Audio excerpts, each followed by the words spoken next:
भेट घेण्यासाठी ते त्यांच्या घरी त्यांना भेटायला गेले होते आणि यामध्ये पवार कुटुंबियांमध्ये नेमकी काय खलबत झाली याबद्दलची बातमी आपण बुलेटिनच्या सुरुवातीला बघतोय।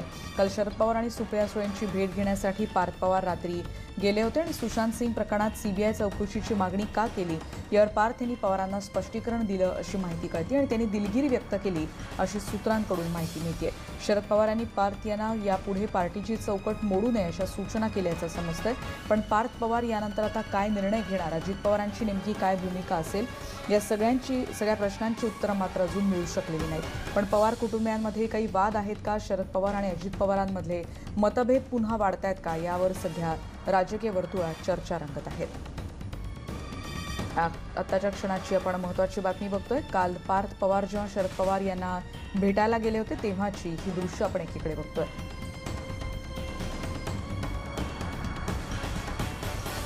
पार्थ पवार यांनी केलेलं वादग्रस्त विधान आणि त्यावर शरद पवारांनी केलेला हल्लाबोल हे सगळं आपण जाणूनच बघूयात। आणखी माहिती घेऊयात। सागर कुलकर्णी आमचे प्रतिनिधी आता आपल्या सोबत आहेत। सागर, काल पार्थ पवार यांनी भेट घेतली होती एवढ्या मोठ्या वादंगानंतर, काल या बैठकीत काय झालं याबद्दलची काय माहिती?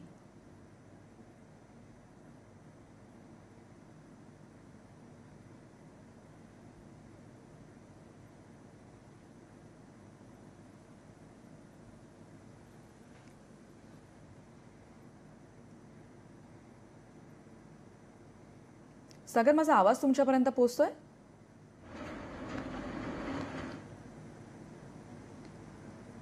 पार्थ पवार यांनी दिलगिरी व्यक्त केली अशी माहिती कळते आणि आतापर्यंत त्यांनी केलेल्या विधानांबद्दल देखील सातत्यानं चर्चा होतीये। आपल्याला माहिती आहे शरद पवार आणि सुप्रिया सुळेंची भेट घेण्यासाठी काल पार्थ पवार जेव्हा सिल्वर ओकला पोहोचले होते तेव्हाची आपण दृश्य एकीकडे बघतो आहोत। सुशांत सिंग प्रकरणात सीबीआय चौकशीची मागणी का केली यावर पवारांना त्यांनी स्पष्टीकरण दिलं आणि दिलगिरी व्यक्त केली असं कळतंय। सागर कुलकर्णींकडून अधिक माहिती घेऊयात। सागर, कालच्या बैठकीत नेमकं काय काय झालं? पार्थ पवार यांनी काल रात्री सिल्वर ओक येथे शरद पवार आणि सुप्रिया सुळे यांची भेट घेतली आहे। अर्थात त्यावेळेस अजित पवार उपस्थित राहतील अशी अपेक्षित होती, पण अजित पवार त्या बैठकीला उपस्थित राहिले नाहीत। पार्थने या बैठकीमध्ये त्यांच्या चर्चेमध्ये जे कौटुंबिक चर्चा झाली होती या विषयामध्ये जो सीबीआयचा मुद्दा आला आणि त्यावरून शरद पवार यांनी एक जाहीररित्या फटकारलं होतं, त्यावरून पार्थनी दिलगिरी व्यक्त केल्याचं समजतं आहे। दुसऱ्या बाजूला पक्षाची जी चौकट आहे ती पुढच्या काळामधले कुठल्याही परिस्थितीत मोडू नये असा सल्ला देखील शरद पवार यांनी पार्थला दिल्याचं समजतं। अर्थात पार्थ यांनी देखील त्याच्यावर फारसं भाष्य केलं नाही आहे। दुसरीकडे आज सकाळी लवकरच अजित पवार यांनी पुण्याकडे गेले आहेत। सकाळी आपण त्यांच्याशी बोलण्याचा प्रयत्न केला, पण अजित पवार हे अद्यापही या गोष्टीवर भाष्य करायला तयार नाही आहेत। कदाचित ज्या पद्धतीने शरद पवार यांनी पार्थविषयीचं वक्तव्य सार्वजनिकरित्या व्यक्त केलं यावरून कुठे ना कुठेतरी एक वडील म्हणून अजित पवार यांची नाराजी ही साहजिक आहे। पण माध्यमांसमोर अजित पवार गेले 2 दिवस कोणतेही वक्तव्य करत नाही आहेत। अजित पवार हे नेहमी नाराज ज्यावेळेस असतात त्यावेळेस कुठलेही भाष्य करत नाहीत, पण त्यांची कृती पुढच्या काळामध्ये दिसून येते। कदाचित थोडीशी अशा स्वरूपाची कृती भविष्यामध्ये दिसेल की काय अशी एक चर्चा खूप राजकीय वर्तुळामध्ये रंगलेली आहे। तुर्तास तरी पार्थ यांनी कालच्या बैठकीमध्ये दिलगिरी व्यक्त करत या विषयावर पडदा पाडण्याचा प्रयत्न केल्याचं समजतंय। रेणुका,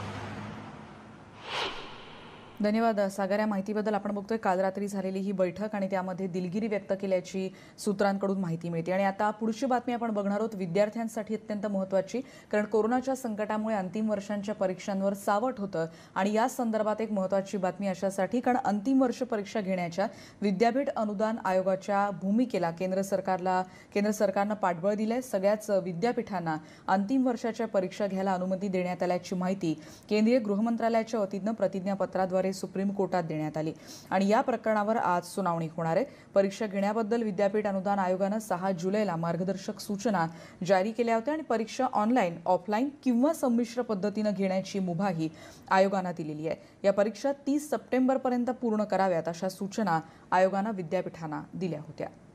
त्यामुळे अंतिम वर्षाच्या परीक्षांचं नेमकं काय होणार या प्रश्नाचं उत्तर कदाचित आज मिळू शकेल। सुप्रीम कोर्टाचा निर्णय येईपर्यंत आपण थांबलं पाहिजे हीच त्यातली भूमिका आहे। पण एक मात्र निश्चित आहे की जो विचार आम्ही पूर्वी देखील केला आहे, आता देखील करतोय, तो विद्यार्थ्यांच्या हिताचाच करतो आणि कोविडच्या परिस्थितीमध्ये सद्य परिस्थितीमध्ये महाराष्ट्रामध्ये उच्च व तंत्रशिक्षण विभागाच्या परीक्षा होऊ शकत नाहीत हेच ॲफिडेव्हिट आम्ही सुप्रीम कोर्टामध्ये सादर केलं आहे. पण जो काही गैरसमज पसरवला गेला की परीक्षा आम्हाला घ्यायचीच नाही आहे, तर तसं कुठच्याही जी आरमध्ये आम्ही म्हटलेलं नव्हतं. ज्यावेळी कोविड जाईल आणि ज्यांना कोणाला मार्क्समध्ये इम्प्रूव्हमेंट करायची आहे, ग्रेडमध्ये इम्प्रूव्हमेंट करायची आहे, त्यांची परीक्षा आम्ही घेणार आहोत असंच प्रत्येक अथॉरिटीच्या मिटिंगमध्ये आम्ही बोललेलो आहोत. आणि आता मुंबईतल्या एका महत्त्वाच्या बैठकीची बातमी आपल्याला माहिती आहे. पद्म पुरस्कार शिफारस समितीमध्ये जेव्हा आदित्य ठाकरेंची त्याच्या प्रमुखपदी निवड करण्यात आली होती तेव्हापासून या समितीबद्दल तर याबद्दल सातत्यानं चर्चा होतेच आहे. पण त्याची पहिली बैठक काल पार पडली. या बैठकीचे काही फोटो सध्या आपण बघतोय. काल गुरुवारी म्हणजे रात्री मुंबईत ही बैठक पार पडली असं कळतं. यावेळी या समितीचे प्रमुख आदित्य ठाकरे, मराठी भाषा मंत्री सुभाष देसाई, सुनील केदार, धनंजय मुंडे, आदिती तटकरे, मुख्य राजशिष्टाचार अधिकारी मनीषा म्हैसकर यावेळी उपस्थित होत्या. पुढच्या वर्षी जाहीर होणाऱ्या पद्म पुरस्कारांसाठी नावांची शिफारस करण्यासाठी या समितीचं गठन करण्यात आलंय.